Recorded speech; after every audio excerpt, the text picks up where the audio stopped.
अस्सलाम वालेकुम दोस्तों, आपने मेरे पिछले वीडियोस को पसंद किया, शेयर किया, इसके लिए मैं बहुत शुक्रगुजार हूँ। दोस्तों, आज मैं आपके सामने मुबीन अहमद ज़ख्म साहब की नज़्म लेकर हाजिर हुई हूँ।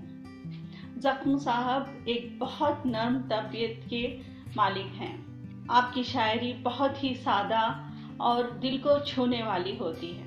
नज़्म का उन्वान है दो किनारे। तुम सच्ची तो कहती हो हम दोनों रेल की पटरियां हैं। तुम सच्ची तो कहती हो हम दोनों रेल की पटरियां हैं, जो साथ तो चल सकते हैं लेकिन मिल नहीं सकते। हाँ, तुम सच ही तो कहती हो।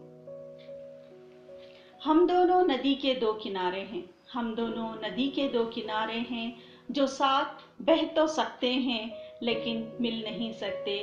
तुम सच ही तो कहती हो।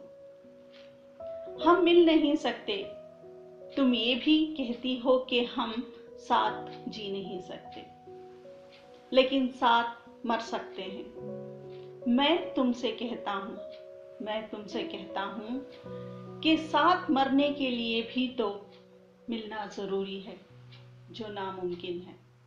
जब हम साथ जी नहीं सकते, मर नहीं सकते, हम एक दूसरे से मिल नहीं सकते, तो फिर एक दूसरे की आस क्यों, उम्मीद क्यों? कभी ना पूरी होने वाली ख्वाहिशात को दिल से निकाल कर तुम अपनी जिंदगी में खुश रहो और मुझे अपनी जिंदगी जीने दो, क्योंकि दो किनारे कभी ना मिले हैं ना मिलेंगे। शुक्रिया। आपने सुना मुबीन साहब की इतनी प्यारी नज़्म। अगर आप उनको देखना चाहते हैं, सुनना चाहते हैं, तो कमेंट बॉक्स पर ज़रूर लिखिए। मैं कोशिश करूँगी आप लोगों के सामने लाने की। बहुत बहुत शुक्रिया।